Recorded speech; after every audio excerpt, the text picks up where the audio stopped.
तो बच्चों अब हम करने वाले हैं 11th का सेकंड पार्ट और ये कह रहा है prove that the bisector of any opposite angles of a parallelogram are parallel. इसका मतलब देखिए, देखो दो अपोजिट एंगल्स जो है मैंने यहाँ पे ए लिया और सी लिया।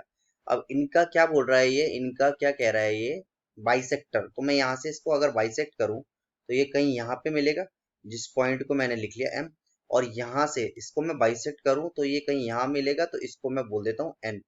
तो ठीक है, ये मैंने यहाँ पे लिखा हुआ है। तो मुझे प्रूफ क्या करना है कि जो भाई ए एम है ना is parallel to N C, ये मुझे प्रूफ करना है भाई, ये इसके पैरेलल है, ये मुझे प्रूफ करना है। ठीक है, तो बड़ा इजीली हम इसको सॉल्व कर देते हैं। ठीक है,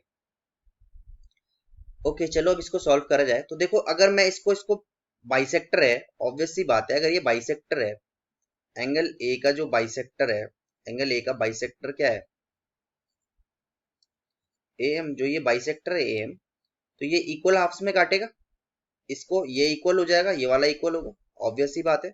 ठीक है, और ये वाला भी क्या होगा, ये वाला एंगल सी भी इक्वल होगा। ठीक है, ये आपको पता है कि भाई ये वाला एंगल इसके इक्वल होगा और ये वाला एंगल इसके इक्वल होगा, ऑब्वियस सी बात है। ये क्या है, एंगल बाइसेक्टर है ना। या फिर मैं बोल सकता हूँ यहाँ पे जो एंगल सी है, बाइसेक्टर ऑफ सी एन है ना, बाइसेक्टर सी एन है एंगल सी का। ठीक है, तो ये इक्वल हाफ्स में काटेगा, ये बिल्कुल ऑब्वियस सी बात है। ठीक है, तो मैं ये बोल सकता हूँ यहाँ पे कि भाई जो मेरा एंगल डी ए एम है is equals to angle M A B. देखो ये वाला एंगल इसके इक्वल हो गया, ये बाइसेक्टर एंगल बाइसेक्टर है ना, ये इक्वल हो गया, ये वाला एंगल इसके इक्वल और ये वाला एंगल इसके इक्वल। तो मैं बोल सकता हूँ कि भाई angle B C N is equal to N C M, angle N C M, या फिर एन सी डी भी लिख सकते हो, कोई प्रॉब्लम नहीं, ये भी इसका सेम होगा। तो भाई ये वाला इक्वल्स टू ये वाला। ठीक है जी, ये तो हमने कर लिया, ये चीज जो हमें गिवन थी हमने यहाँ पे लिख लिया है। ठीक है, अब मैं क्या करता हूँ, अब मैं दो ट्राइंगल्स लेता हूँ। देखो एक ये वाला ट्राइंगल, ओके, और इसको एक ये वाला ट्राइंगल। क्या बात है, देखो कितना प्यार से हमने ये दो ट्राइंगल लेता हूँ। In triangle A D M and triangle B C N. ठीक है, ये दो ट्राइंगल ले रहा हूँ मैं। ठीक है, A D M and B C N, right, ये दो ट्राइंगल ले रहा हूँ। Okay,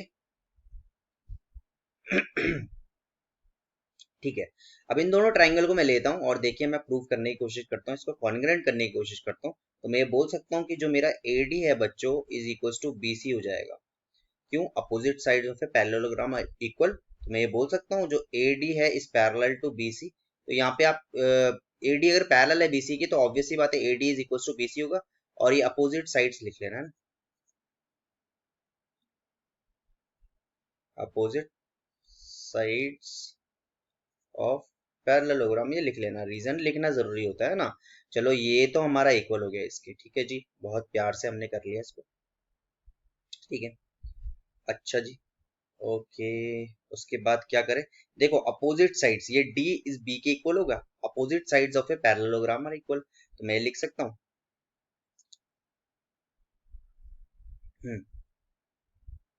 opposite angle, sorry, angle D is equals to angle B हो जाएगा अपोजिट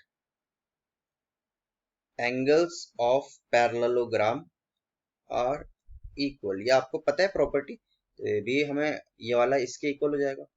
और ऑब्वियस सी बात है ये एंगल ए है जो ये एंगल सी के इक्वल होगा, आपको पता है ना, क्यों, क्योंकि देखिए ये इक्वल बाइसेक्टर था। देखो अभी हमने प्रीवियसली सॉल्व किया है, इसको बताया है मैंने कि भाई ये वाला एंगल किसके इक्वल है, ये वाले के, और ये वाला एंगल किसके इक्वल है, ये वाले के।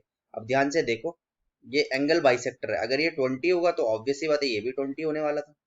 तो अगर ये, अब देखो सारे साइड्स तो इक्वल होने वाली ना इसके किनारे की, तो ये भी 20, ये भी 20, तो ये वाला एंगल ए इस एंगल सी के इक्वल होगा ना। तो ये मैं लिख सकता हूँ angle DAM is equals to angle NCB। है ना। ये मैंने यहाँ पे बताया था, प्रूव अबव लिख लेता हूँ इसको, है ना, प्रूव अबव। तो देखिए मेरा तीनों साइड्स मैंने इक्वल कर दिए, तो मैं ये बोल सकता हूँ यहाँ से बहुत प्यार से कि भाई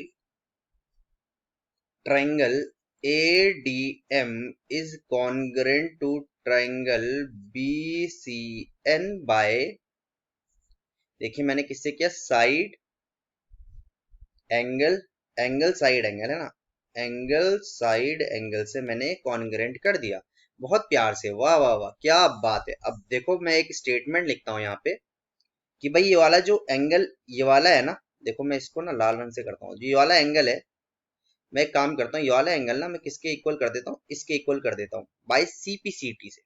क्या कर देता हूँ भाई, angle DMA is equals to angle NCB by, मैं इसको कर लेता हूँ CPCT से इक्वल। कितना मजे में मैंने इसको कर लिया भाई, ये वाला एंगल इसके इक्वल हो गया। अब बहुत बहुत प्यार से देखिएगा, बहुत प्यार से देखिएगा, बहुत प्यार से देखिएगा। मैं इसको नेक्स्ट यहाँ पे लिख लेता हूँ, बहुत प्यार से देखना इसको, ठीक है।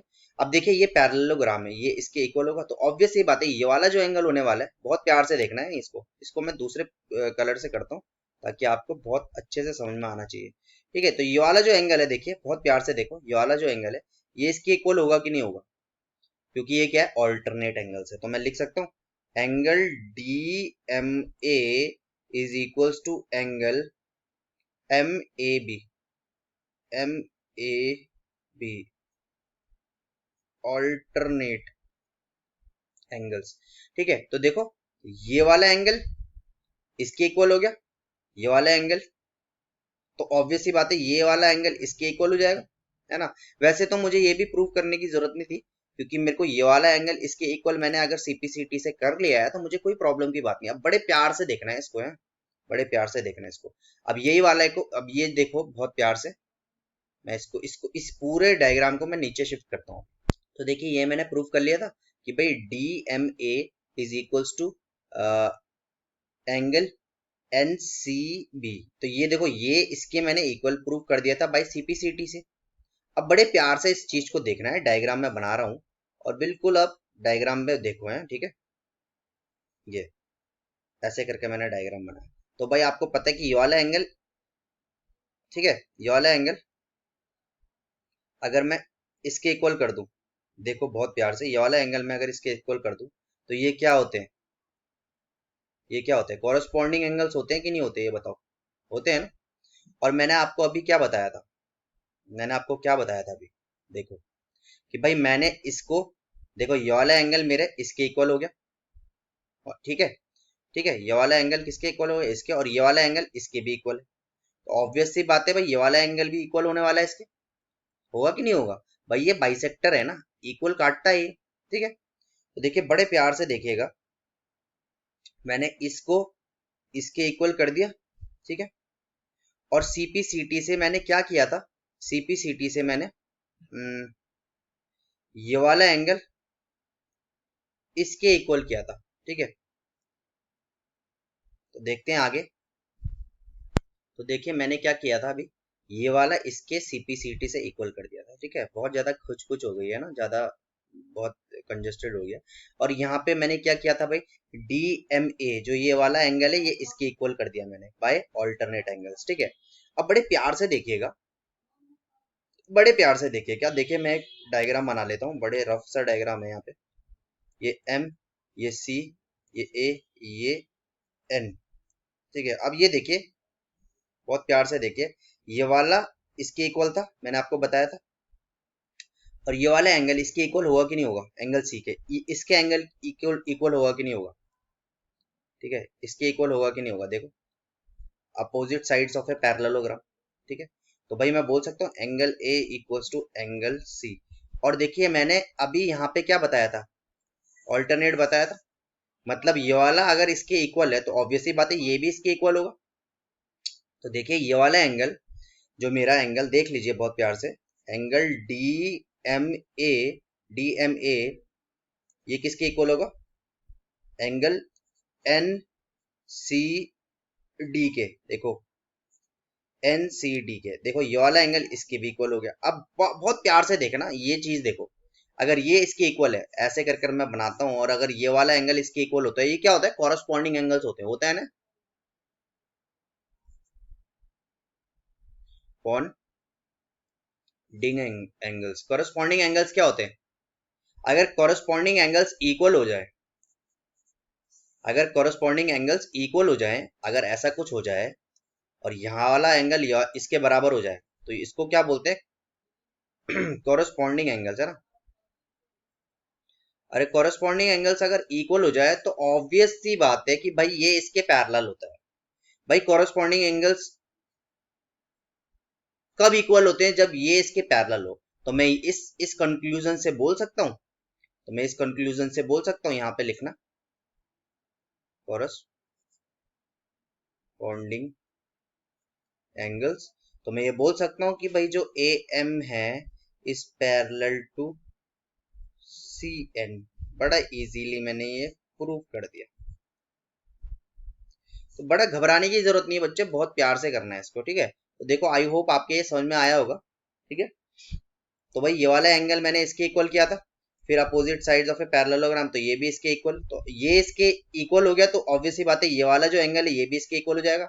और ये दोनों क्या है, कॉरस्पॉन्डिंग एंगल्स है, और कॉरस्पॉन्डिंग एंगल्स जब इक्वल होते हैं तो भाई ऑब्वियस सी बात है वो क्या होने वाले हैं, तो जिस लाइन में वो इक्वल हो रहे हैं, जिस लाइन से वो कट हो रहे हैं, इक्वल हो रहे हैं, जिस लाइन पे वो एंगल बन रहा है, वो वाले एंगल्स भी क्या, वो वाली लाइंस भी क्या होंगी, कॉरस्पॉन्डिंग होंगे एक दूसरे, वो मतलब पैरेलल होंगे एक दूसरे के, कॉरस्पॉन्डिंग बोल रहा हूँ मैं, पैरेलल होंगे। तो मैं ये बोल सकता हूँ कि भाई जो ए एम है is parallel to C M. तो काफी अच्छा और इंपॉर्टेंट क्वेश्चन है ये, मार्क कर लीजिए, बहुत इंपॉर्टेंट होता है। 11 का सेकंड पार्ट बहुत बार पूछा भी जाता है, टीचर्स का फेवरेट भी होता है ये क्वेश्चन, स्टार लगा दो इस पे, बहुत इंपॉर्टेंट क्वेश्चन है ये। अब इसका थर्ड वाला देखते हैं।